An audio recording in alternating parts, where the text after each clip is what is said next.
Read 13. Okay. A new screening test has been developed for syndrome Q.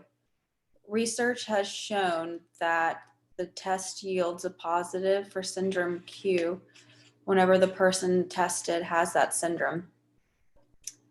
So since Justine shows positive on the test, she must have syndrome Q. All right, so what do we do?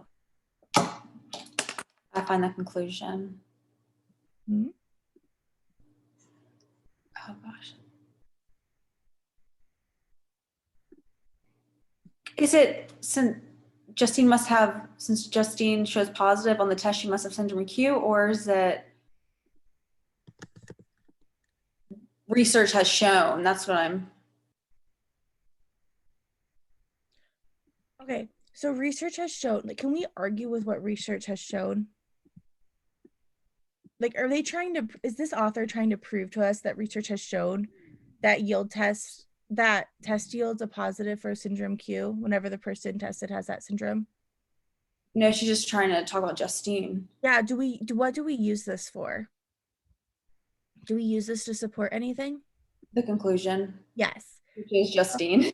Yes. So this introduces it, but which part of this is the conclusion? She must have syndrome Q. No. Yeah, you're right, because remember, since introduces a premise, right? Mm-hmm.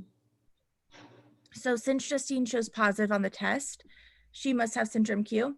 This so here introduces our conclusion. However, we have that fancy little comma there. So technically the so is related to this part. Mm-hmm. And you technically could cross off what's in between the commas and it would be so she must have syndrome Q. Like it's still a sentence.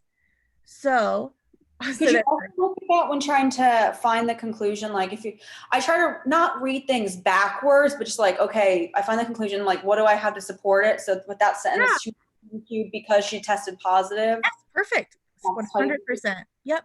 Okay. And I just know in my head, I don't tell people to memorize a bunch of words, but this is one word. Since, for, and because are premise indicator words. Did you say since, for, and because? Yep, since, for, and because. Okay. We don't talk like it anymore with the word for, but I could say, for Justine shows positive on the test, she must have syndrome Q. Like we don't talk like the 1800s anymore, but that's how it works. But it's a shorter, but it makes sense if you think about like, for example, like that's support. Yeah. Okay, so what flaw do you predict here?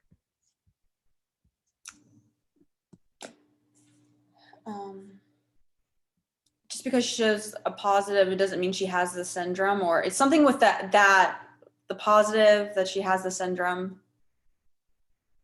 The test shows positive for syndrome Q whenever a person tests. Or just because you show a positive, does that mean does that automatically mean you have syndrome Q? Is that the flaw? Okay, so it's telling us that research has shown that test yields a positive for syndrome Q whenever the person has that syndrome. So if you have that syndrome, what does that mean is going to happen? You'll test positive. Yes. Just because she tests positive, does that guarantee that she has the syndrome? No, it could just be like a false negative. Yes. So what kind of flaw is this? Causal? Okay, so it's actually sufficient and necessary. So this okay. is our sufficient condition here, and this is our necessary condition. And so we take our necessary condition and we act as if it's sufficient. Okay. It's okay if you're not gonna, we'll go over this one again too. But okay, so we're gonna look for a flaw that does that. So go ahead and start with A. Okay. It confuses the claim that a subject will test positive when the syndrome is present with the claim that any subject who tests positive has that syndrome.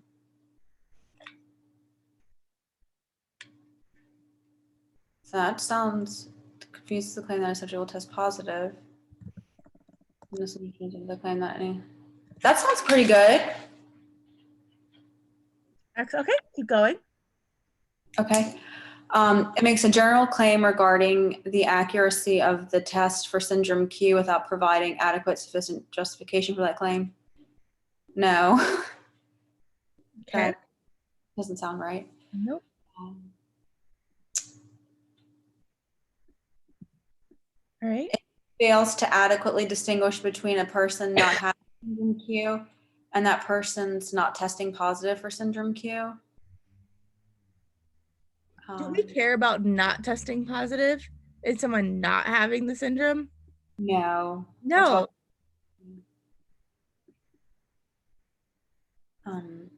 And then it confuses the claim about the accuracy of a test for syndrome Q and an arbitrary group of individuals with a similar claim about the accuracy of a test for the single individual. No. No. Okay. It's not talking about a We don't group of we don't people. and we're not talking about the accuracy of a test everywhere. We don't confuse the accuracy of a test. And then it confuses the tests having no reliable results for the presence of syndrome Q with its having no reliable results for the absence of syndrome Q.